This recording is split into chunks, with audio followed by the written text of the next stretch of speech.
So a few months ago, it was just another day of scrolling through Reddit when I came across this specific post. The post was asking for book recommendations similar to a TikTok video that had gone viral. Now, I myself have been known to be a fan of the secret dating trope in the past, so color me intrigued. I clicked on the video and yeah, the rest is history. I don't think I've ever jumped to watch something so fast in all of my years of content consumption. I started the show that same day, ended up staying up way too late. Of course, I was leaving myself some very hoarse voice memos. They're just not gonna change, so don't take it too personally. Wow, I'm in love with this man. And writing down notes in all caps because I just had a lot of thoughts and feelings while I was watching the show, and I wanted to make sure I could capture them all. The show is called Voltaire High, or Mixed in the French version. Our setting is France in 1963 at an all-boys high school called Voltaire High that is, for the first time in its history, allowing women to attend. So 11 female freshmen are joining the school in this new school year, and of course that shakes up everything. Now, before we get any further, I feel like it would be a disservice for me not to mention that the show unfortunately was canceled after season 1. So all we have are these 8 episodes and definitely some loose, open-ended storylines and a lot of questions still to be answered. But besides that, I still would highly recommend that you give the show a chance. Even if we never end up getting a follow-up season to Voltaire High, I still feel like season 1 is worthy of being remembered and discussed and loved, which is why we are here today. If you haven't seen the show already, I beg you to please give it a shot, especially if you're a romance lover like myself. We just have a plethora of romantic pairings and dynamics and storylines unfolding in the show, with a great balance between both student storylines and adult/teacher storylines. We have the she falls first, but he falls harder trope, secret relationship edition. We have the innocent kind of good girl and hot outcast. We also have slow burn with secret glances and moments of hesitation and vulnerability and the most delicious tension of watching two people dance around their very, very obvious feelings. So here's the plan. We are going to start off with a spoiler-free section for those of you who have not seen the show yet, where I'm going to talk about the show, why I liked it, why I think you should watch it. If you haven't already been convinced to start the show based on that TikTok clip, then hopefully by the end of this section, you will be convinced to go start it. You're gonna go watch, come back here, and we will continue the conversation in a spoiler section where we'll be discussing the couples and relationship dynamics while rewatching some of my favorite scenes. Sound good? Yes, let's go.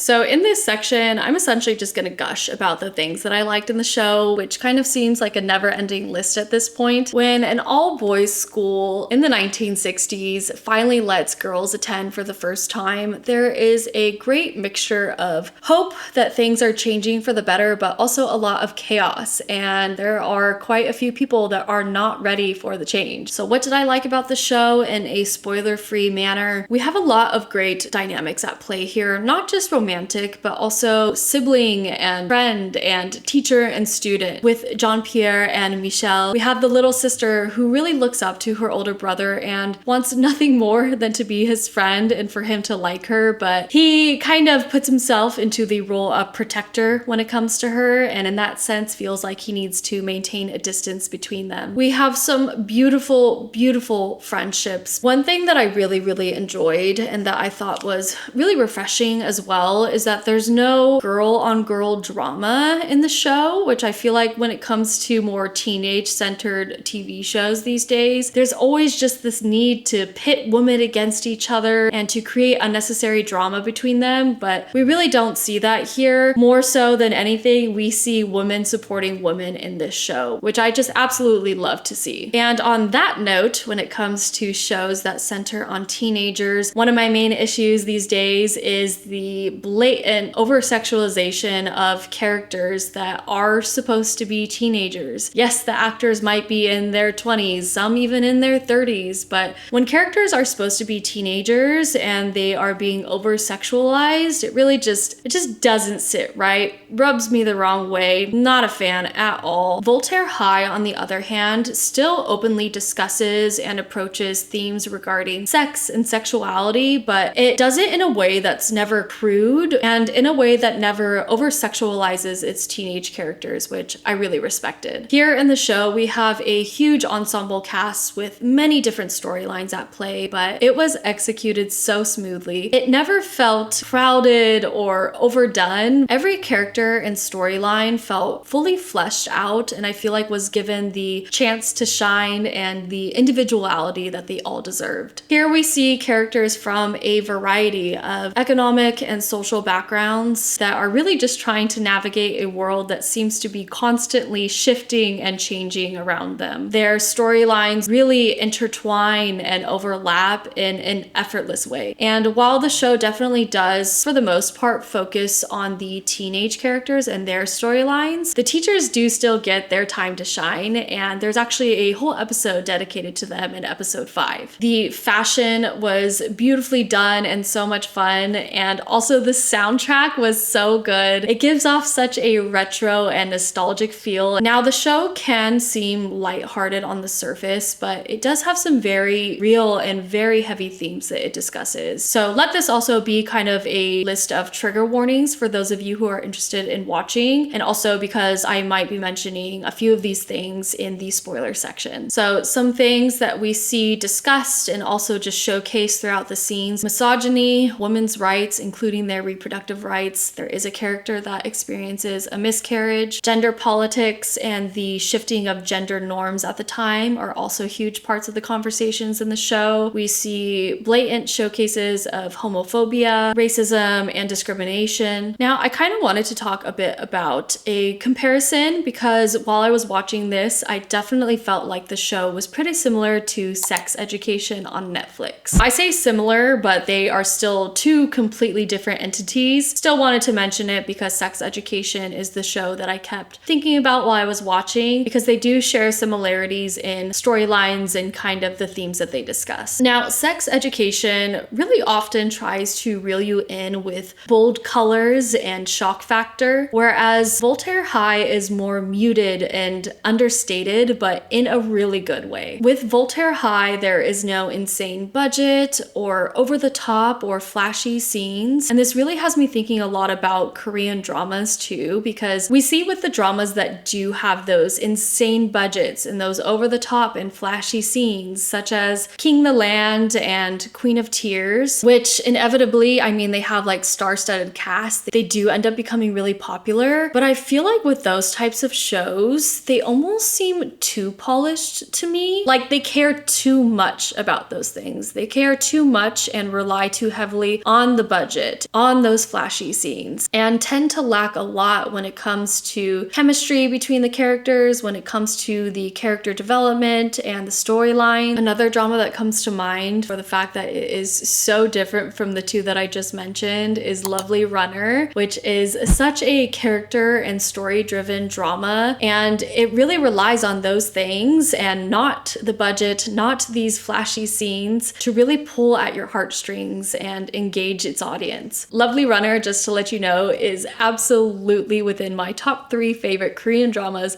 of all time. Got a little sidetracked there, but I guess what I really mean to say is that Voltaire High reminds me of Lovely Runner in regards to all of its best qualities, in my opinion. Every minute of Voltaire High feels extremely grounded. It's a humble show, but that does nothing to take away from its more emotionally charged moments. I found myself consistently charmed by all of the characters, and though they all come from such different backgrounds, I found myself relating to them at every single twist and turn. I was easily able to put myself into their shoes and to experience the things that they were going through right alongside with them. The acting was definitely a highlight of the show for me. It felt so natural. I don't know if I'm just choosing a certain type of show to watch these days, but I feel like I really have gotten used to the kind of more intense and dramatic performances. But with Voltaire High, it's kind of the opposite. The performances are often more subtle and downplayed, but that does not take away from the actor's ability to convey the character's emotions, to establish chemistry between each other. And yeah, I thought it was fantastically done. And another thing with the show, I found myself being constantly surprised by kind of the directions certain characters took. I mean, with the way that you're introduced to certain of these characters, you immediately kind of fit them into a box inside your head. You kind of assume that they're going to fulfill a certain stereotype in the story. The actors' portrayal of the characters and the writing as well led me to being surprised in the most refreshing ways possible. Sometimes these characters do lean into their roles, but for the most part, I found that they do the opposite. They are breaking these stereotypes left and right, and were overall just very believable and also unique and relatable. By the end of the show, I was honestly kind of chastising myself for assuming that I knew everything about them and not fully giving them a chance and kind of putting them into their individual roles and boxes before I even had the chance to really know them. So as the show went on and I kept watching these characters kind of prove me wrong,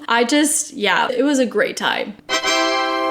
Okay, so I've got my iced coffee here, I have my laptop in front of me, and we are diving in. We're mainly gonna be focusing on the couples as we go through and rewatch some of my favorite scenes and discussing their dynamics, but there is one couple that we're gonna be talking about that I don't know if I would necessarily consider a couple, nor do I really support them getting together, especially with the way that the season ends, but still. We are starting off with a bang with the couple that went viral and that got me sucked into the show to begin with, Jean-Pierre and Simone. On peut savoir ce que tu avais écrit de si intéressant sur ce papier d'ailleurs? Typical immature teenage boys. Ça te rappelle quelqu'un? Okay, Simone is so badass for doing that, especially in front of everybody. And what I especially love about this scene is this is the first time we really see Jean-Pierre smile so far in the show. And it becomes a common theme that he is really only shown smiling when he's around Simone. Salut Jean-Pierre. The eye contact and the way he just looks at her so intensely. Fais un vœu. T'avais un cil pour tes chances. So wholesome. I just love her. And the way he looks at her, he really looks at her like she's a math equation that he can't quite solve. And he's just flabbergasted at the casual kindness that she shows him. Salut Jean-Pierre. Immediately, just locked in. Cannot take his eyes off her. Tu sais, je suis Simone. L'amie de Michèle, on s'est déjà vu, j'étais là. C'est quitté. The fact that she assumes he has no idea who she is. Girl, I promise you, it's exactly the opposite. Puis, plus avec des... The flex of his jaw. His smile, he's trying to fight it. Ah! Her stunned expression. Same. If that were me, same. I think I enjoyed this scene more so than the scene that went viral on TikTok from start to finish. I mean, the fact that the moment Jean-Pierre sees Simone, his entire body language shifts and focuses directly on her. And she's just out here making casual conversation with her cute little innocent and in her head one-sided crush on him. Whereas little does she know, he has been obsessed with her since he saw her in the dining hall. The fact that she assumes he doesn't even know who she is, and the entire time she's talking, he's trying not to pounce on her. The flex in his jaw as he is trying to fight his smile. I also really like the fact that, you know, he goes in slowly. He definitely gives Simone a chance to turn away if she wants. He holds her face so gently. Her stunned expression wraps up the scene so perfectly. And yeah, this scene is just so good. Trimestre. À plus tard. Mal 3 sur 20. You know, what I really like about Simone as well in this scene, we see that she is not dumb. She recognizes that Jean-Pierre might just be playing games with her and that it might have been just a one-time thing. And she's disappointed, yes, but you can tell that she would be able to move on and, you know, not keep pining after him.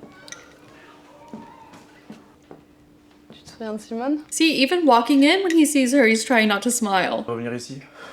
T'es pas bien chez nous? Literally just trying to make and find any excuse to spend more time with her. Si tu veux, je te raccompagnerai. Ah, his smile as he keeps looking at her, I swear. How Michèle cannot sense the tension between them is beyond me. She is so adorably oblivious to some things. Ça perd bien, je me suis jamais perdue. He is just like elated to be in her presence. Bon. I cannot and will not shut up about his smile.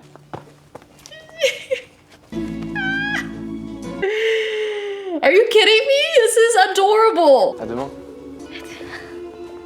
And she's breathless, Same girl, same. Once again, he's just so excited to be in her presence and especially happy to have the chance to just look at her and talk to her without any distractions or anyone around. And with this scene, I mean, I remember that, you know? It really brings up the nostalgic feelings of falling in love for the first time, just being so happy to be with that person, not being able to stop smiling around them, just adorable.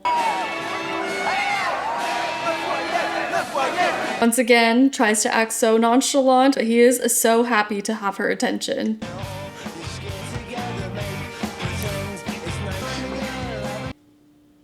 No words, absolutely no words. We love a good making out montage. Je pourrais peut-être le dire à Michèle maintenant, non? Simone is such a good friend. She hates the idea that she has to keep lying to her friend, so I totally get why she wouldn't want to keep it a secret. Papa, chez toi. Terre. Elle est pas chez vous, là? Ouais. Oui. I love his acting so much. It speaks volumes. It's really cute how Jean-Pierre is obviously so happy to continue kind of innocently kissing in this way. And I really like the fact that Simone is the one who kind of pushes them to take things to the next level. She's the one who kind of insists on it. And yeah, at the end there, his smile is nervous. You can tell that it makes him nervous. Get it, girl. Tu veux de l'aide? Non, non, d'habitude on commence pas dans cette position. Mais... Sure. C'était comment ta première? Je sais pas, moi, tu m'ennuies avec toutes tes questions. Désolée. C'est juste que les garçons, ça parle moins que les filles, tu comprends? Et puis on n'a pas tous ces sentiments comme vous. Lies. And now he gets a moment to sit down and think, wow, that just happened. I gotta put this down. I have a lot to say. Here we have two virgins trying to make it work, except that one virgin thinks that the other virgin has a lot more experience than he really does. Simone says so casually here, I will never forget you. You know, you never forget your first. And she says it almost dismissively, as if there's not a single part of her that thinks for a second that this experience impacts Jean-Pierre as much as it has impacted her. And while she might be wrong, I like the fact that she says it because it just goes to show that she really has no misconceptions about what most of the boys their age are up to. Simone does not have any naive or unrealistic expectations of him. She's not thinking to herself, oh, I must be the center of his universe now that we've slept together, which honestly makes it all the more bittersweet because little does she know, she has it all wrong. And now Jean-Pierre, I can only imagine the mixed and complex emotions he must be feeling. Number one, he's probably just happy to have been with her. And number two, embarrassed because it was his first time too, and he is just not the Casanova that she thinks he is. And especially being with Simone, who is so good at expressing herself and sharing her emotions, to not be able to share that with her to its fullest extent, to not be able to share in those feelings of wonder and nervousness and excitement. Yeah.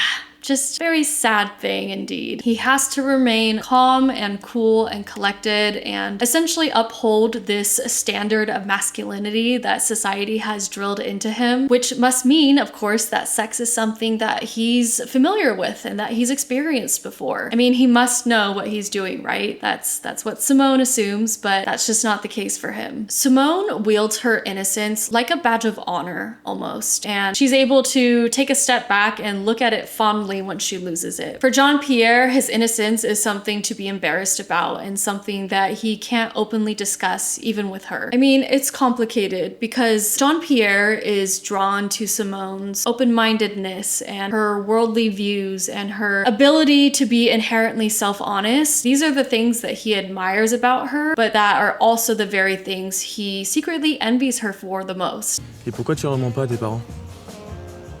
J'habite chez mon oncle et chez ma tante. Boy, she's not having any of it. Elle m'a menti, Simone. Et toi, tu lui mens jamais peut-être? Exactly. Tente pas.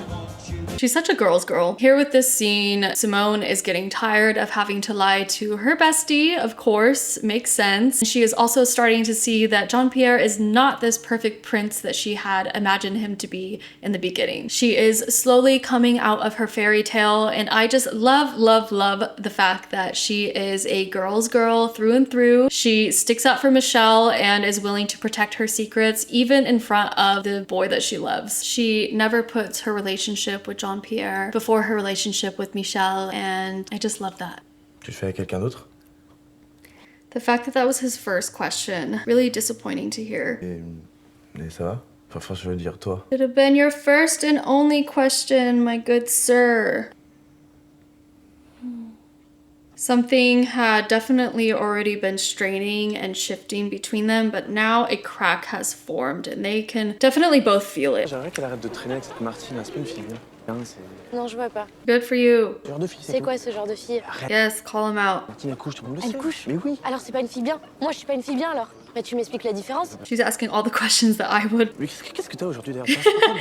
He literally has no answer for her because he knows that she's right. His logic makes no sense. Simone's opinions of Jean-Pierre have definitely already begun to sour at this point, and especially so because he keeps treating his sister like a child. Simone has some very real things that she cares about, but Jean-Pierre is just way too dismissive of them and wants to try to keep things as casual and easy as possible. I love this scene. I'm so glad that she checked him left and right, literally did not let him breathe, because she is right entirely. There is no reason for the double standards. The two of them are doing exactly the things that he likes to judge other people about.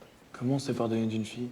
He tries to act so mature and kind of holier than thou, but scenes like this really just go to show that he is just as young and clueless as the rest of them. Although Jean-Pierre has really shown himself to be pretty immature, especially with the last few scenes, I do like the fact that it shows here that he really only wanted to hide his relationship with Simone so that way Michèle wouldn't find out. But now that it's out in the open, he really doesn't care. Like, he obviously does not care about anyone else's opinion. Mais ça malgré ton travail? C'est pas savant. Ce que j'aimerais vraiment, c'est que tu te réconcilies avec Michèle. I like how she's not very easily swayed. Parce que toi, je vais devoir réviser au vide tout seul maintenant. Boy, très bien. stop talking. Je me dis parfois que It's j'ai like un peu comme un porte-bonheur. the more he keeps talking, the more she seems to draw further and further away from him. À ce soir. Yeah, she's pretty over it at this point. Jean-Pierre's apology definitely fell flat for me in this scene. I wanted him to put in more work, and the fact that he kind of rounds it all up with a "are we still on for tonight" just does not sit well. I am really glad though that Simone continues to hold her ground and stand up for herself and insists that Jean-Pierre make up with Michèle, because it is very apparent at this point that Simone's relationship with Michèle is more important to her, and it holds a lot more depth and value than her relationship with Jean-Pierre. And by the way, that is no fault of hers. It is entirely on him. Arrête, tu sais très bien. Donc tu me le dis pas, je vais voir des camps, moi. C'est l'Aubrac. Alain l'Aubrac. She only tells him at this point because now it's a matter of Michèle's safety. I mean, she's still a girl's girl through and through and would have kept her secret, but it's different in this situation. Mais qu'est-ce qu'il va lui faire maintenant, ce gars? Ouais, elle décide toute seule de ce qu'elle fait, elle est grande. Because it's true, Michèle is not a child. She and Simone are literally the same age, and Jean-Pierre just continues to be blinded by this misguided sense of duty that he has towards his sister. Non, Jean-Pierre, t'es en train de me quitter là? Oui, c'est fini. She's like, wait a second, that didn't hurt like I thought it would. So here, Michèle has gone missing. Jean-Pierre has his parents on his ass. He's feeling very overwhelmed by the whole situation. And I think he just views breaking up with Simone as the simplest solution and a way to let go of at least a little bit of his stress. But yes, I have a few things to say about this scene, because at the end, we see Simone's face and it's so obvious that she's thinking, wait a second, this doesn't hurt like at all. She isn't sad about the idea of breaking up with Jean-Pierre because she has reached a level of emotional intelligence and maturity that Jean-Pierre just hasn't at this point. I think that for sure Simone was infatuated with Jean-Pierre's looks at first, yes, but I really do believe that she came to love him. However, she knows deep down that he is a good person and that he has a good heart, but that just simply doesn't change the fact that she is years ahead of him when it comes to emotional intelligence and not being afraid of your emotions. That her emotions are what makes her human, and she likes who she is with them. Simone is the type of person who needs a deeper and more intimate connection with somebody to feel truly satisfied in being with them. On the other hand, Jean-Pierre struggles with loosening his hold on his masculinity. I mean, it's definitely apparent in how he was raised at home that his father always enforced that upon him, and now unfortunately it reflects in his relationship relationship with Simone. He feels like he has to uphold this level of masculinity that's expected of him, which means that he can't fully embrace his emotions for fear that doing so is a bad thing and for fear that doing so will emasculate him. But he is a lover boy deep down. We know that. It shows every time he's with Simone. His smile grows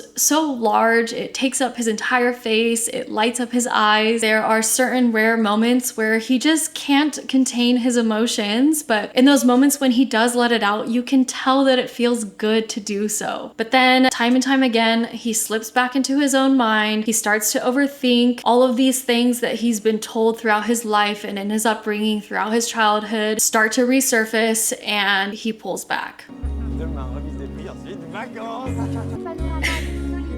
He looks like he wants to start crying. I just love the fact too that the very next scene that we get to see after they've broken up is him staring longingly at her. He's immediately looking lost, immediately regretting everything. And we see here again that Simone is just such a free spirit. She loves and is loved in return with abandon. And it's so obvious that not being in her circle, not being part of her light is a very sad and lonely experience indeed. Alors je peux y aller?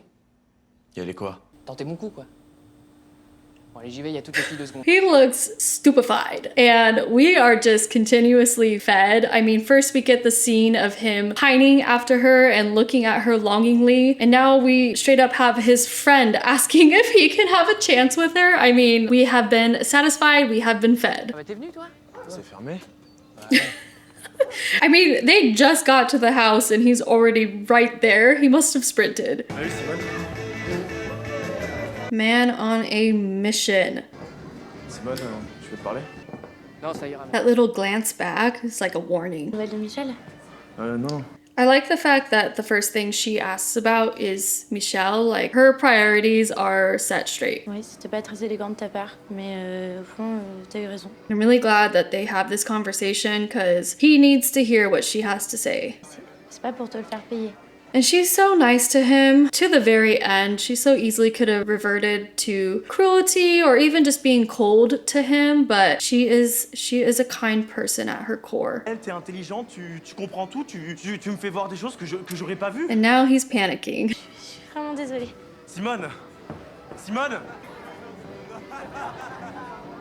Yeah, I mean, he really did think that it would just be that easy, but it's not. Even now in this scene, as he's getting agitated and worked up, and the fact that he was cold to her before, Simone is so nice to him. I think she views him almost as a child at this point, to be honest. A child whose favorite toy was taken away. A toy that he thought he could just let go and get back whenever he wanted. And she deserves better, I'm sorry. Like she said, there was a time and a place where hearing that he loved her would have meant something to her, but it's just too late for that. I'm so glad that she stood her ground, and I think she really handled the situation with grace and maturity, especially given the fact that she is, what, a year younger than him? 2 years younger than him? He really does look like a hot mess here. Je t'aime, Simone. J'ai besoin de toi, Simone. You can tell she's just thinking she would have loved to hear these words before, but now, and especially in this situation and with his state, they just mean nothing.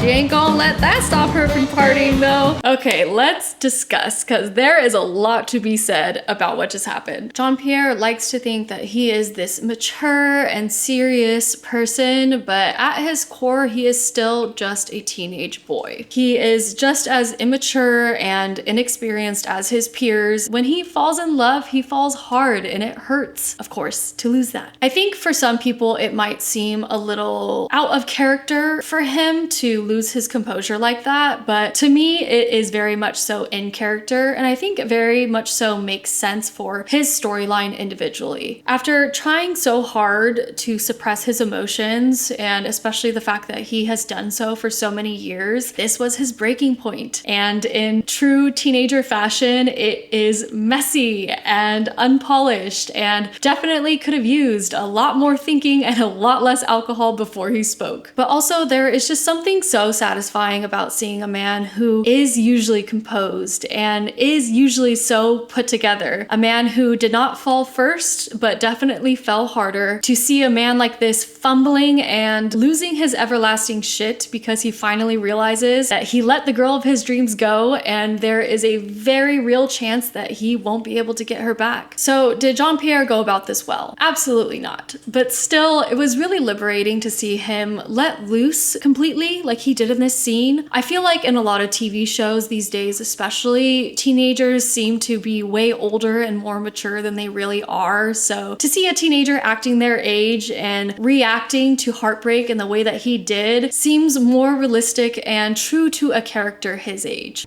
Allez, Jean-Pierre. Aide-moi un peu. Okay, and just the fact that she is still willing to walk him home and get him home safely after all that. Jean-Pierre, je suis fait. He really has reverted to his true inner childlike self. Okay, despite everything, the way he just looks at her and can't stop smiling. Simone, je t'aime. Yeah, I don't know. There is something so satisfying about this. Simone, j'ai raté mon probatoire. Comme ça, toi et moi l'année prochaine, on est dans la même He's classe. so dramatic. This is definitely the classic case of I didn't realize how much I loved her or needed her until I lost her. And unfortunately, this is where we end with Jean-Pierre and Simone at the end of season 1. These two are not perfect by any means. And honestly, I love them for that. It makes their relationship dynamic feel a lot more realistic. A lot of their issues stem from Jean-Pierre's immaturity and his reluctance to fully come to terms with his emotions. I am fine with them not being together for the time being, to be honest. And even if they weren't to end up together in the future, I think I would probably be okay with it. But still, I would just love to see where the writers wanted to go with their story. If they did want them to be together in the end, I would love to see that journey because it would have to be a journey with a lot of work and time and effort, especially coming from Jean-Pierre. But yes, sadly, that is where we end with these two right now. And I am just left to basically fantasize and put together scenarios in my head about how the two of them may or may not end up together in the future. Next up on our list of couples, we have Michèle and Alain. De personnes qui seraient bacheliers, comme c'est amusant. I hate this teacher so much. Dans mon cours à l'heure, vous sortez d'ici. Mais il a rien fait. I'm so proud of her. I already really liked Michèle to begin with, but she really stole my heart with this scene. I mean, it takes a lot of guts to walk into what was previously an all-boys school and to stand up to a teacher who was used to teaching all boys and who is just oozing misogyny. T'aurais pas dû me défendre. Merci, ça marche aussi. I love that. So right off the bat with these two, we have Michèle standing up for Alain in a really extremely brave way. And Alain is not used to having a protector. He is used to being on his own, fighting his own battles. And before this, besides the dean, he's never really had someone stand up for him. And it's definitely obvious that he's not used to having someone be on his side like Michèle was. I am really way too used to Korean dramas. I mean, usually in a scene like this, the girl would blush and flail and turn around. I mean, the guy would probably do the same. So to see them both kind of approach his shirtlessness with a little bit of nonchalance was definitely a surprising and new experience for me.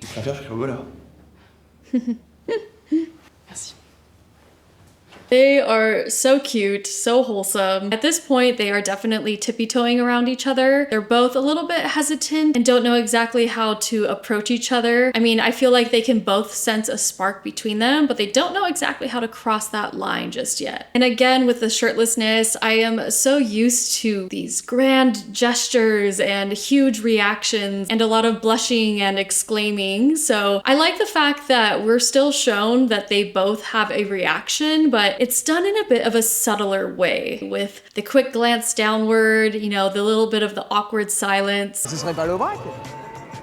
T'es assis sur ma mob. You know, she can look pretty scary when she wants to.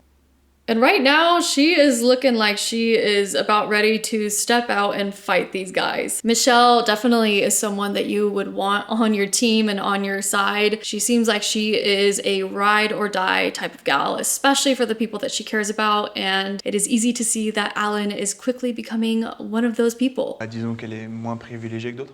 Particulièrement privilégié. Je fais pas ça pour t'énerver, hein. His little disbelieving laugh is so cute. Félicitations, vous êtes tous très forts sauf moi. Okay. The fact that he's trying so hard not to laugh at her is adorable. From watching the show and kind of seeing a little bit about Annick's background, we know that she has a lot that's not easy for her, but I mean, Michèle just doesn't know that, whereas Alain does. And I like the fact that, you know, he could sense that she's throwing a bit of a tantrum right now, but I think he's starting to realize that he likes that about her. He likes kind of her childlike innocence that she has about her. She's essentially throwing a fit and he can't help but laugh at her. You know, he treats her kindly where he easily could have snapped at her for her ignorance. He is gentle with her and it's obvious that he knows she has good intentions. Des trucs de garçon. Mais t'en fais pas pour ça, hein. Mais je m'en fais pas, je veux juste savoir. She really is just so curious about the world, and it's obvious that she's been extremely sheltered growing up. I mean, I guess a lot of the girls were in that day and age, but I mean, it sucks, you know, to walk up to this guy who she kind of thought that they were getting a bit closer and to be turned down so quickly by him definitely must sting. And also, I obviously could guess based on the context what the whole going deaf thing meant, but I had never heard that phrase before. I think it must be a French thing. Je t'explique, tu vas nulle part là. Messing with the wrong girl. Michèle! You know, up until this point, Michèle has kind of played the role of the savior and the protector, but I mean, pretty badass for him to come swooping in like that. Et t'as entendu quoi? I honestly kind of expected him to come in hot, like yelling at her from the get-go, and so I'm glad that that wasn't the case. No, yeah, of course what she needs in this moment is just a hug, a form of connection, to feel safe. The way she maintains eye contact and he's the one kind of flustered and fumbling. Michèle is so curious and eager to experience the world. She doesn't want to be sheltered anymore, but everybody around her seems to continue to want to shelter her, and so it's a given that she would want to take things into her own hands. And it's also a given that she would be scared in that kind of a situation. And I just love that at the end here, we're seeing Alain visibly flustered and kind of panicking, fighting his attraction to her, but she just stands there and looks at him almost as if she's like daring him to make a move. And out of all people, Michèle really wants Alain to see her as an equal the most. I mean, even her bestie, Simone, seems to have plunged fully into the world of adults. I mean, she's already kissed this new mysterious man that she's seeing. So I can really resonate with Michèle right now to feel so alone and also kind of a little bit left out and left behind when all of these other people seem to be in the know. It can only be a lonely and frustrating kind of experience. Side note, I love her hair. Yeah, they're so cute. Their love story is so wholesome and innocent. Moi, je suis Just kiss already. Et moi, je sais que tu vaux mieux que ça aussi. No, he's essentially saying, I know that you're more than this innocent 15-year-old girl, this box that everyone is trying to shove you in and keep you in. Elle est trop sûre d'elle. Tu préfères les filles pas sûres d'elles? She's essentially like calling him on his bluff because Michèle is definitely a secure type of girl. She may be innocent and she may be sheltered, but I believe that she is at her core a very secure person who knows who she is and knows what she wants. And again, God, I love that she goes for it first. She is the one who makes the first move because she is tired of him tippy-toeing around her. Their smiles. The actress again, the acting is just so good. You can see the sense of wonder in her eyes. It's like a magical experience because it is. I mean, your first kiss, if it's done well and if it's with the right person and the right setting, all that jazz. I mean, it's supposed to be magical like this. Avec moi, c'est juste que tu veux pas être chez toi. The teasing, so cute. That can't be helped. absolutely freaking adorable. And with them, because they started more so from a place of friendship, it is so easy for them in their new romantic relationship to kind of fall into more of a teasing and playful kind of banter. But I also I love Michèle so much. She is so bold and fierce and fearless in a lot of ways. These attributes definitely apply to the way that she loves. She loves boldly, she loves fiercely, and with her whole heart, and I believe is like the perfect match for someone like Alain, who I think throughout his whole life hasn't received a lot of love. So yeah, definitely in that sense, Michèle is exactly what he needs. That feeling of first love, she is quite literally glowing. They are so cute. Je pense jamais à toi. Menteur.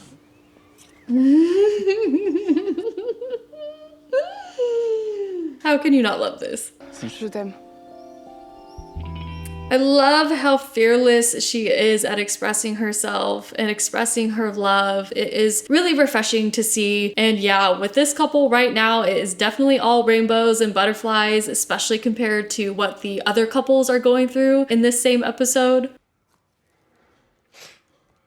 Prénom? Michèle. So yes, as of right now, Michèle and Alain have gone missing. They have run off together. The dude with the eye patch snitched to her parents, not only about them, but also about Simone and Jean-Pierre's relationship. So it's a whole shit show, but side note, I just want to know where are they casting these people from, because why is this police officer also extremely attractive? I love that shot right there. It really looks like it's straight out from like a 1990s movie with the color grading and just the framing of it. So yes, this is the final closing scene of the season. We have our young lovebirds who have run away together and are on their way to Paris. Is it dumb and is it reckless? Absolutely, but truthfully, I cannot blame Michèle especially. She has been held back and denied so many answers to questions that she's asked from all of the people around her. And even with the dean's support, Alain really can't seem to catch a break at all. So while it is dumb and while it is reckless, I honestly am excited. I was about to say I am excited to see how their story develops together, but yeah, we may never know. In my head though, and in my dreams, I'm just gonna believe they go to Paris together and establish a beautiful and fulfilling and successful life together and essentially prove all the haters wrong. So yeah, that is my version of their happy ending. Next up, we are switching gears a little bit and shifting away from the students and focusing on the teachers. We have Paul and Camille. With their story, we essentially have an awkward celibate dean in a lavender marriage with a lesbian who falls in love with a recently divorced single woman who is trying to make her way as a teacher in a world that seems determined to see her fail. Notre nouveau professeur d'anglais. Monsieur Douillard est notre professeur de latin. There is essentially an instant attraction there. Just that slight moment of holding eye contact, just a little bit too long. Je doute qu'ils y arrivent avec des filles pour les déconcentrer. Can't keep their eyes off each other already. C'est idiot, non? Ma femme est infirmière.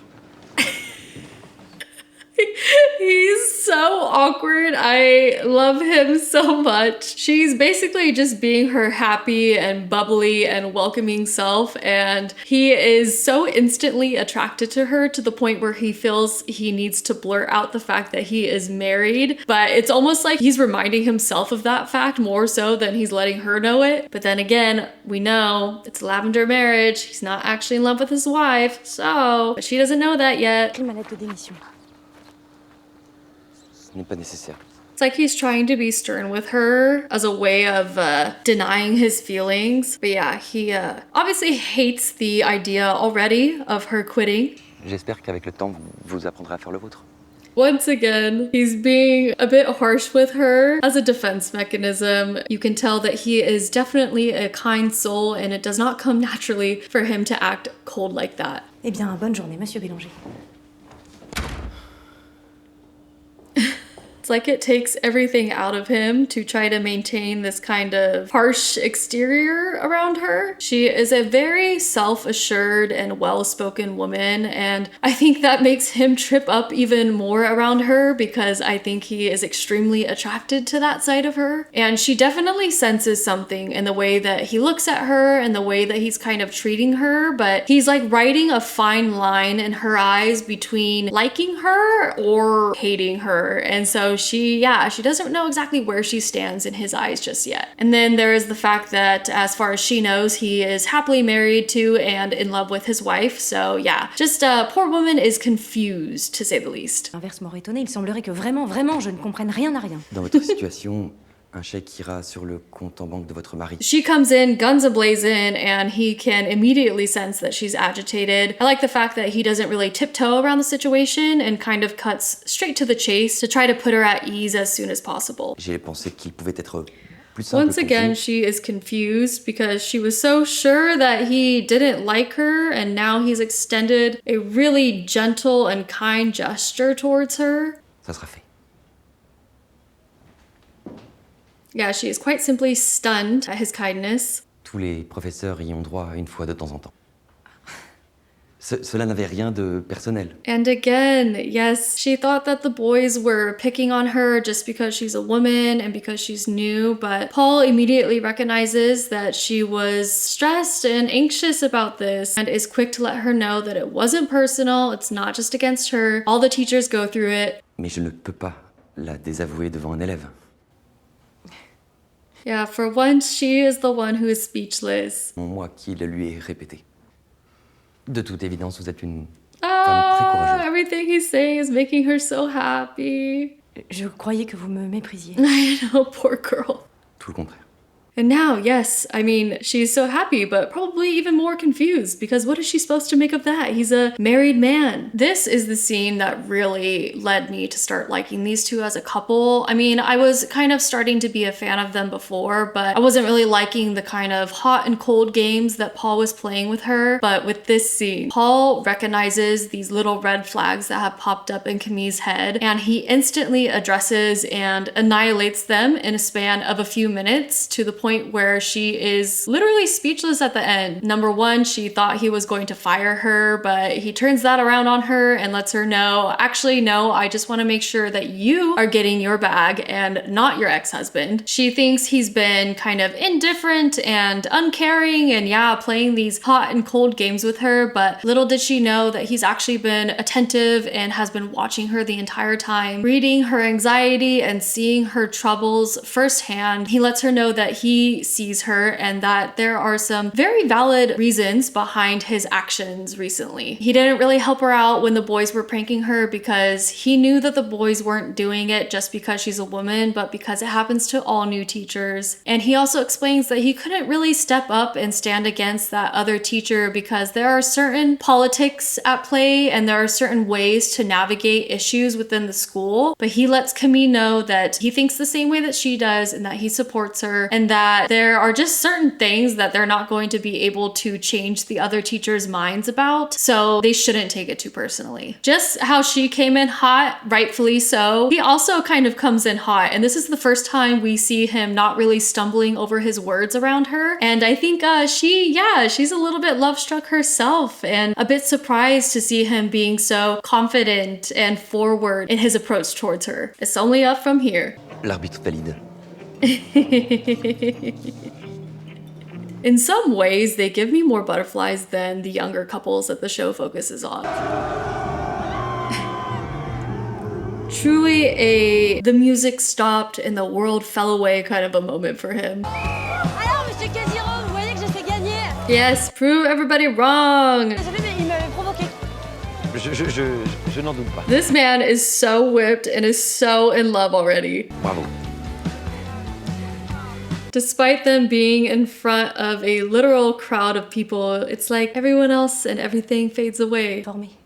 Je connais beaucoup de professeurs qui ont été formés et qui ne se sont jamais posé les questions que vous vous posez. I love how they kind of switch roles for each other based on what the other person needs. Paul is so good at reassuring Camille without overshadowing her and without not allowing her to also figure things out on her own, if that makes sense. He is already so good at reading exactly what she needs from him in those moments. He puts aside his awkwardness and anxiety and his own worries in order to be a good support system, but also a good soundboard for her. Because what she's going through and the experiences that she's having, you know, trying to navigate the world as a single woman going through a divorce, trying to teach at a previously all boys high school is absolutely no easy task. And then on the flip side, I think that for Paul, Camille is the type of partner who is there to push him out of his comfort zone, but is also there to champion him and support him as well, especially in those moments where he gets too far deep into his head and kind of starts to spiral. Les Beatles. This man is so thoughtful. And of course, she can't help but continue to fall for him, especially because he shows her such selfless kindness. And not only that, but she has seen firsthand that he extends that kindness to his students as well. Je sais pas quoi dire. And the way she looks at him, it's like she's thinking, I know you like me. I know that you can sense this thing between us. I know that you're married. I know that you care about your wife. And I know that you're not the type of man that would cheat on his wife, especially if it meant that he was hurting someone in the process. So she's like thinking all of these things and she's wondering, how can all of these things be true at once? Mais c'est un artiste que j'aime beaucoup. Her answer to these questions that she has, fuck it and find out. Je suis marié. She's like, yeah, I know. That's one of my facts that I know in my head. Vous ne respectez donc vraiment rien, hein? Yeah, we went the wrong way about that, my good dude. He definitely let his own inexperience and nerves play into that situation and kind of control him in that moment, which, I mean, like, I do get in theory, but I also hate that for her because poor Camille, she just deserves a good lay at this point, let's be real. And Paul needs to figure his shit out so he can make that happen. Il est toujours préférable d'éviter les malentendus. I mean, what can he expect? She is so right. Les femmes. Ce n'est qu'une erreur Got some d'affichage. apologizing to do. Votre femme vous a dit que nous avions parlé? So at this point, Camille now knows that Paul is in a lavender marriage. J'ai accompagné lorsque Mademoiselle Palladino a eu un... She is basically throwing him a line, trying to hint, you know, that she knows. C'était très sympathique d'avoir l'occasion de faire plus ample connaissance. She's basically saying, I know, so it's okay. We can be together. I'm down if you're down. Il faut tenir jusqu'à demain. Et tant qu'ici, personne n'apprend rien, la réputation de Michèle est sauve. At this point right now, Michèle and Alain have run away together, and so far I haven't really included any clips that are outside of the couples that I'm discussing, but I feel like this conversation and this scene is such a pivotal moment in Paul deciding to be true to his feelings and in deciding to actually go ahead and pursue Camille as he wants to. So we're gonna be talking a little bit more about it in just a second. Ils sont amoureux. Vraiment amoureux. Ce qu'ils veulent, c'est la liberté. And now he can finally say that he understands kind of what they're feeling, like what Michèle and Alain are experiencing. And he's realizing too that that's exactly what he wants. He wants to be free too. He wants to be free to love like they are. De choisir d'être heureux. Et quelque part, il m'a écouté. He's basically listening to his own advice right now.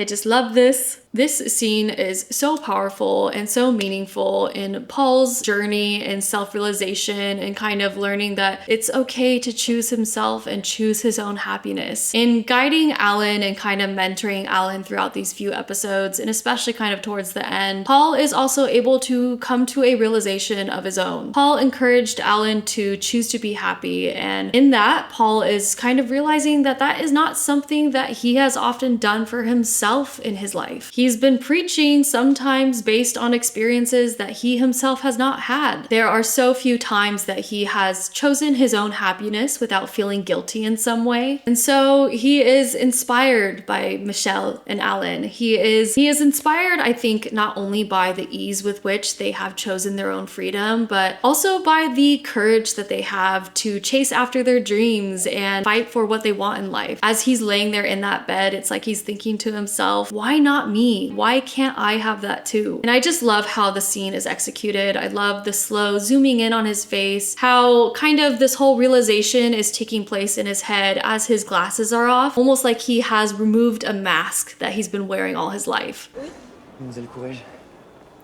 He literally sprinted to find her. Mais il n'est jamais trop tard pour apprendre. Alors voilà, je vous aime.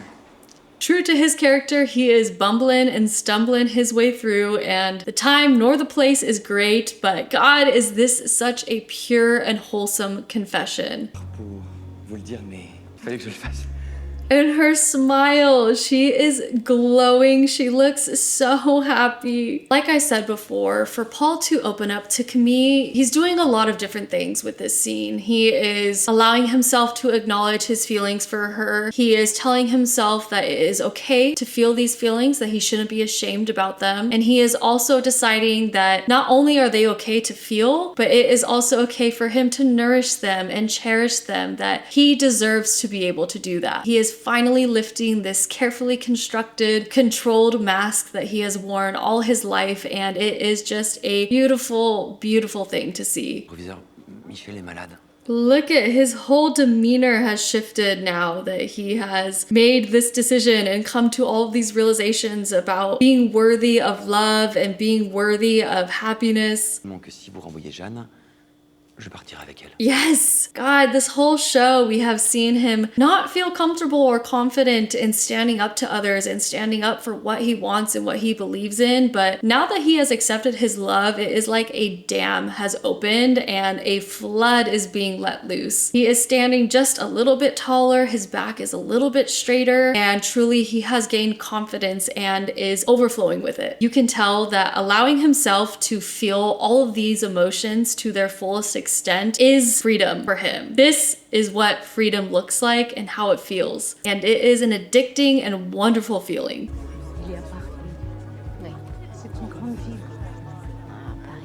This new version of him, I mean, not just the fact that he's not wearing his glasses, because I honestly think that he looked really good with them, but he is just so attractive in his happiness. Stop. The cuteness is overwhelming. Are you kidding me? This is peak romance.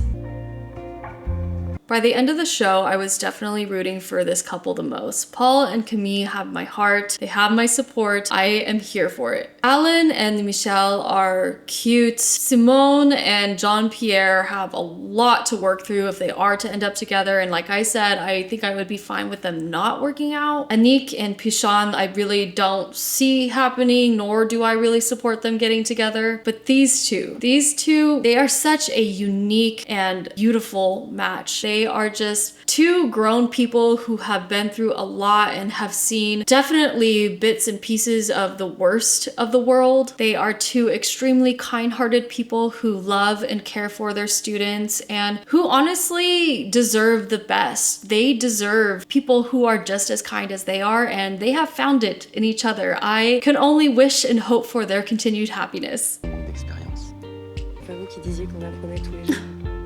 Those two sentences right there, I don't have much experience. Didn't you say that we learn every day? Like, now here, I have to admit, when I was watching it for the first time, I did start to get a little bit worried, but then I also felt deep down like I have seen Jeanne through this whole show. I know the kind of person that she is, and I know that she is also inherently selfless. That's why she and Paul have been such a good match, such a good friend match all of these years. But I also really feel for her, and I feel that it's complicated because she has been in a place where she feels protected and safety, especially for for a lesbian woman in the 1960s, safety was probably priceless to her and not something that she felt like she could easily give up. But then again, she loves Paul, she respects him, we know that, we've seen that, and she of course wants him to be happy. But yeah, even despite all that, her love for him runs deep and she is incredibly selfless. And though her decision could not have been made lightly at all, she still decides to let him go for the sake of his own happiness, which, I mean, I have a lot of respect for her. Il est hors de question que tu démissionnes. I knew he was gonna say that though. On va pas les laisser gagner. Yes, we're gonna fight. I mean, we're gonna fight in season 2, which may or may not ever happen. And next up, I mean, last, but I mean least in my opinion still, because I really don't support this couple being together at all. I mean, I'm fine with them being friends, but we have Annick and Pichon.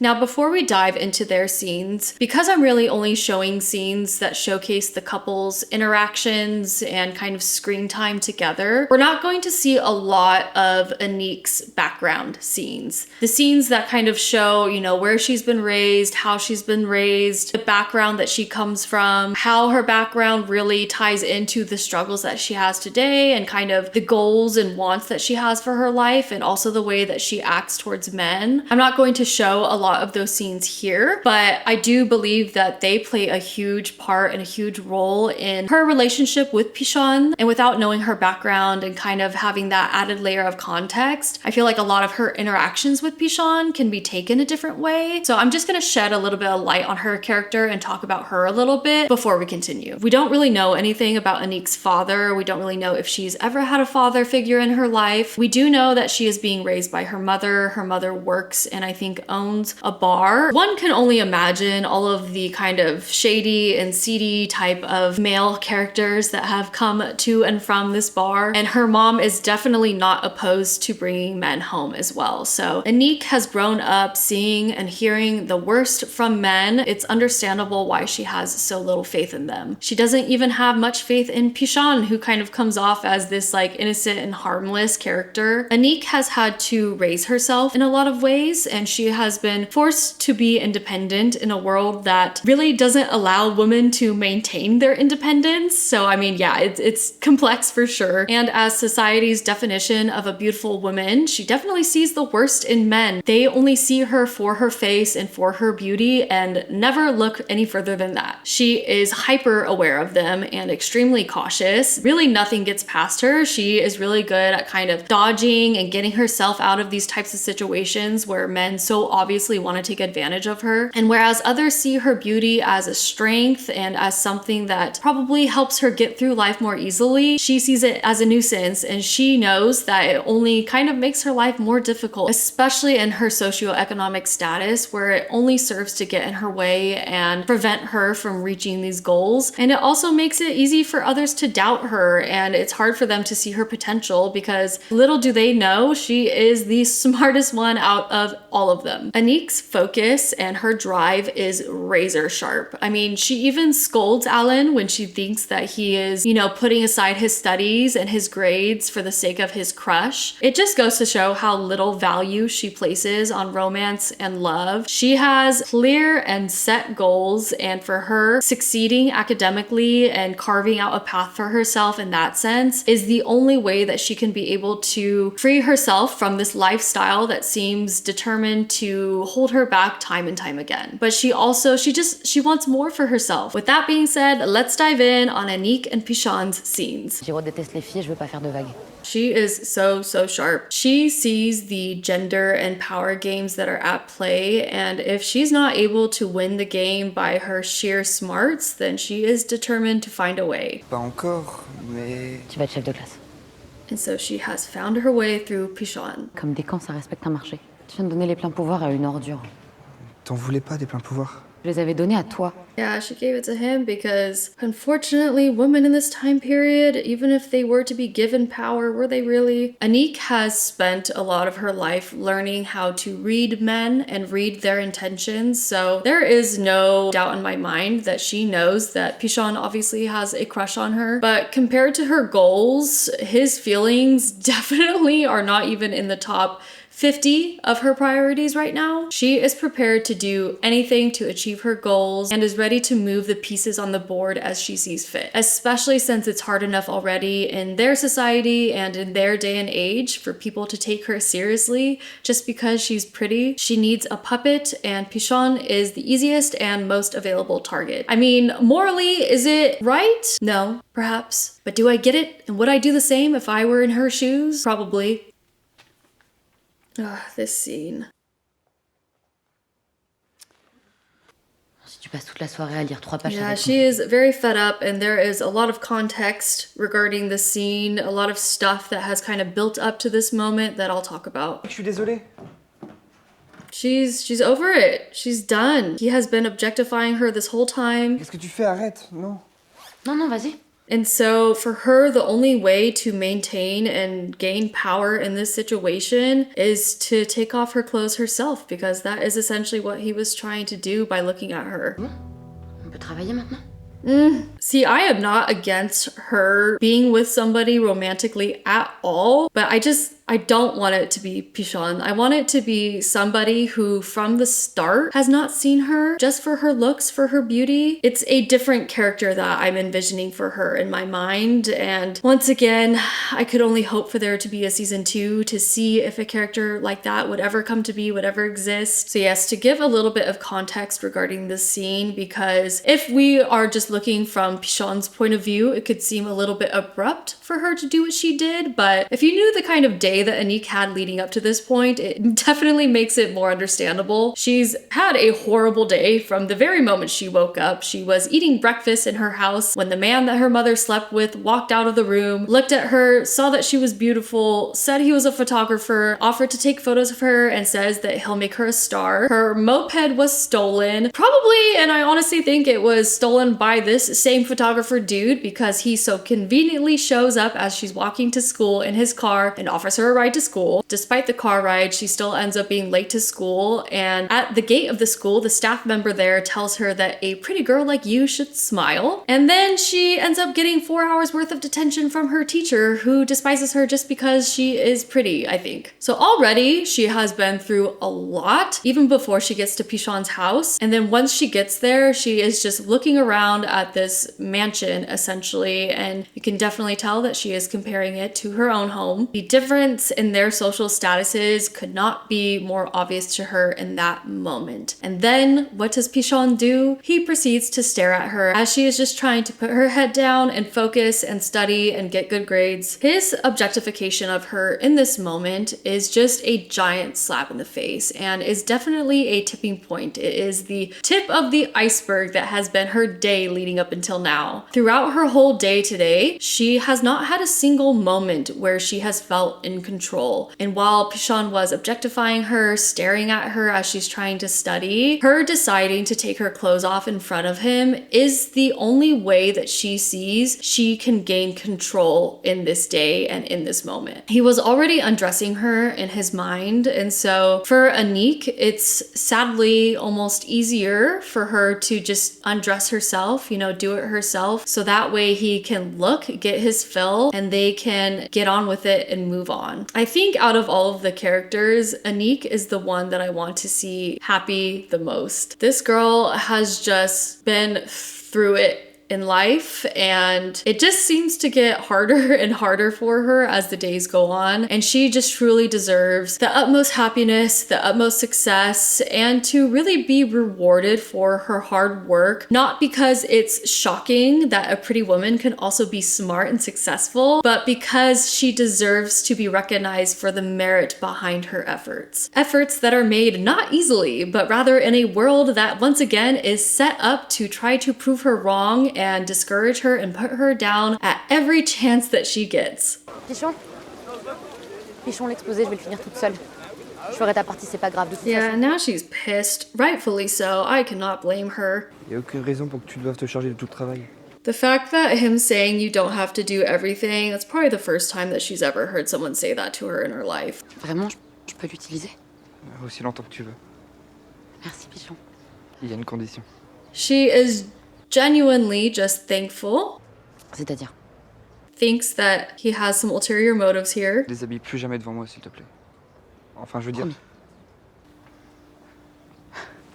But you can just see with the way that he looks at her, he is mistaking her gratefulness as an opportunity, as her almost kind of saying, okay, you can try, like, you have a chance, which it is definitely not. And then when he said, you know, I have a condition, you can immediately tell where her mind goes because, of course, an act of kindness must be met with some kind of payment in return. That's just the way the world works. That is how she has seen it work in her eyes, especially when it comes to dealings between men and women. For once, she thought that she was receiving kindness without the expectation of something in response. And so it is definitely understandable why she has that disappointed look upon hearing Pichon say that. But I am glad that he, you know, just follows it up with a, I don't want to see you take your clothes off again. I mean, it's the least he can say, and this is the least that he can do for objectifying her up until this point. Okay, I just want to say, I mean, I do believe that Pichon does, in some sense, have just kind of like a simple, innocent, and harmless crush on her, but in the grand scheme of things, that still doesn't matter. Like, he is still objectifying her. He still is obviously hoping for something more romantic between them, whereas she is kind of, you know, constantly drawing lines and wants them just to be friends. So, I mean, I really don't feel too bad for him at all. Si j'y arrive, tu me le donnes, ce cours particulier? D'accord. Quoi? She is by far the smartest character in this show. She is a puppet master, and all of these men are just so happy to fall at her feet and do her bidding. Et tout le monde, 1 heure avec Annick. And here we have Pichon panicking because now all of a sudden she is opening up a chance for any of these men to spend private one-on-one time with her, which he absolutely hates. C'est pas immédiat. Et avec Annick, j'avais un peu d'avance, disons.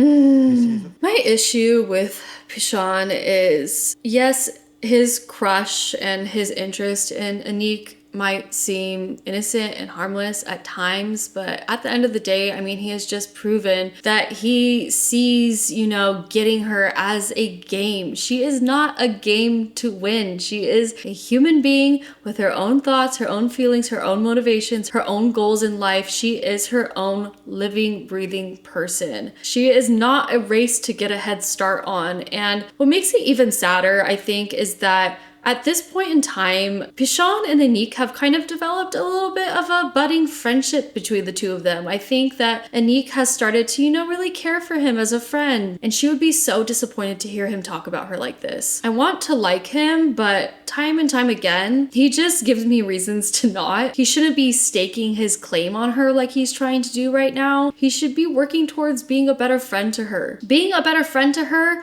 and not just trying to be a better friend to her for the purpose and the goal of getting with her romantically and sexually, as he so obviously wants to. I mean, like, this whole thing with the frogs and all of the boys wanting to capture them so that way they can get a private lesson with her. Pichon sees firsthand how the boys talk about her, how they treat her, how they objectify her. He should be disgusted by them, not trying to join in on this game. Bah ça oui. De toute façon, à toi, je te l'aurais donné avec ou sans les grenades.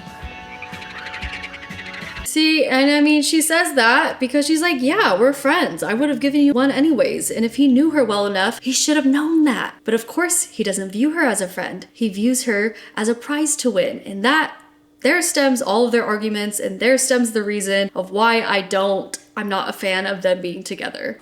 Le bras qui est absent depuis 2 jours, je m'inquiète. And this is not news that she would willingly share with just anybody, which goes to show that she really does see him as a friend. She trusts him. She wouldn't be asking just anybody. À demain? Et Didier? Ma compétition. And he's willing to kind of toss his friends to the side for a chance to get with her. A hope that, you know, him doing this and him helping her will help her see him in a favorable light. Puisqu'on est tous les deux, je voulais te dire... She knows immediately. She knows men so well. And yeah, she's trying to change the topic of conversation. She's essentially rejecting him in a really kind way. I mean, could she have been honest with him right there? Yes. Does she really owe him that? I mean, not necessarily. She really doesn't owe him anything. And if he is truly determined to be blind and try not to see these kind of times that she has gently turned him down, then that is his own fault. And I do not feel bad for him. I mean, okay, that right there, that was probably like the brightest and biggest smile that we have seen from her yet. It was genuine. It's true. She cares about him as a friend. I love the fact that she says, yeah, I don't have to do anything, just a reminder.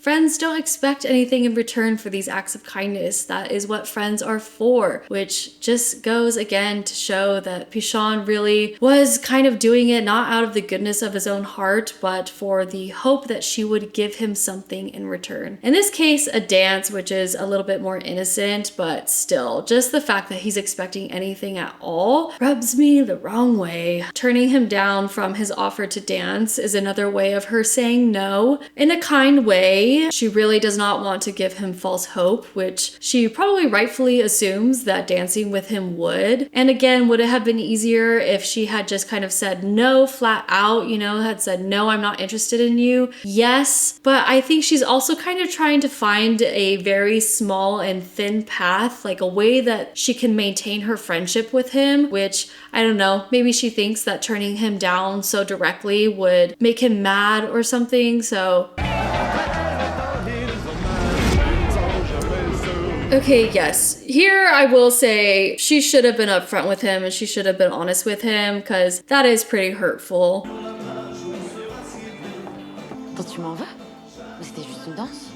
Yeah, this is the only moment so far that I have felt bad for Pichon. Juste une danse, tu me dis non. Attends, tu vas aller danser? Especially now because she's going back on her word. Une amie m'aurait pas demandé de planter ses potes juste parce que ça l'arrangeait. J'ai jamais forcé. And this is true. She never did. Une amie ne se serait pas déshabillée devant moi pour me forcer à la regarder. And I do not like the fact that he threw that in her face just now. Alors danse avec qui tu veux, moi je vais plus jamais te parler. Plus jamais. T'es qu'une égoïste. He's just hurt. He's lashing out. Oh, poor thing. So yes, I do feel bad for Pichon here. Annick definitely should have been honest with him and she shouldn't have lied. I think she realizes now that she really has overstepped and hurt him. And that's why she kind of goes back on her word and says she'll dance with him. And I do think in the beginning of their friendship, she did view Pichon kind of as just another piece on the chessboard for her to kind of move around. But over time, she really did grow to care for him as a friend. And this last time when she asked him to join her in going back to the farm that Alain lived on, I don't think she was using him at all in that moment. She really just needed support from someone who she thought that she could rely on and that she thought she could trust. And that person was Pichon. I get that the emotions are high right now and Pichon is rightfully hurt, you know, at seeing Annick dance with another dude, but for him to kind of throw the whole her taking her clothes off in front of him thing back in her face like that was not cool, not a fan of that. And I think he knows deep down that he was in the wrong for saying that too, because I feel like at this point, probably Pichon's feelings have grown from just a mere crush, and I do believe that he has kind of started to not objectify her as much as he once did, although he still definitely does a bit. I'll wrap it up with this because this is really the last that we see of this couple. Annick is not responsible for Pichon's feelings. She is not responsible for the fact that he got his hopes up every time that she looked at him with a smile or every time that she showed him a little bit of kindness. That is his own responsibility through and through. Both Annick and Pichon have definitely made quite a few mistakes in their friendship leading up until this point. And so, yeah, if they were to reconcile, there are definitely some big conversations that need to be had. I would really like to see Annick kind of be more honest with Pichon and maybe explain a little bit more about her background, where she came from, you know, so that way he could have a better understanding of just the way that she views use men and how jaded she probably is. I think that their friendship has gotten to the point where it would seem natural for a conversation like that to happen. And on the flip side, I would love to see Pichon just try to be there for her as a friend with no other expectations to be had. Will we get to see that? Who knows? I sure hope so. Here we end our season. The school has decided to not let the girls come back for the following school year. We are left with quite a few loose ends. We have our lovebirds who are heading to Paris in a bus as we speak. Jean-Pierre and Simone have broken up, and I am totally fine with them staying that way. Jean-Pierre definitely has a lot of growing and growing up to do if he is to ever be a suitable and acceptable match for Simone, who, despite being younger than him, seems wiser beyond her years. Our most stable couple at the moment is definitely Paul and Camille, and I am just so happy that they are together, but I am dying to see more of them together because I feel like we've only gotten a few bits and pieces of them actually being together as they so deserve. And on that note, you know, with the school deciding to not allow the girls back in the next school year, I need to see Paul with his newfound confidence and kind of sense of power navigating this tough situation. How are they going to bring the girls back? I need to know. I have so many questions that I need the answers to. But still, even if we never get to see the light of day in a season 2, I am so happy that I watched this show. Thankful to Reddit for telling me about its existence in the first place. I thought it was fantastic overall from start to finish, and while this video was mainly focusing on the romance and kind of the romantic dynamics between the characters, there were so many other things that this show touched on that I didn't get the chance to talk about. It deserves so much love. It is a beautiful story with beautiful characters, and it really does expertly navigate so many different storylines well, I think. And even unfinished as it is right now, I can say with confidence that it has stolen my heart in a way that a lot of finished shows these days haven't. And so I guess to keep myself happy and sane, I will just have to imagine that all of these characters have ridden into the sunset and have continued to lead happy and fulfilling lives. But by God, would I love to see a season 2, please, please, please. Anyways, if you have stayed up until this point, thank you so much for watching. I will continue to post more reviews of books and TV shows and anime and manga and webtoons, etc. in the future. So I hope you stick around for that. Until then, I hope you have a fantastic rest of your day. Take care, and I will see you next time.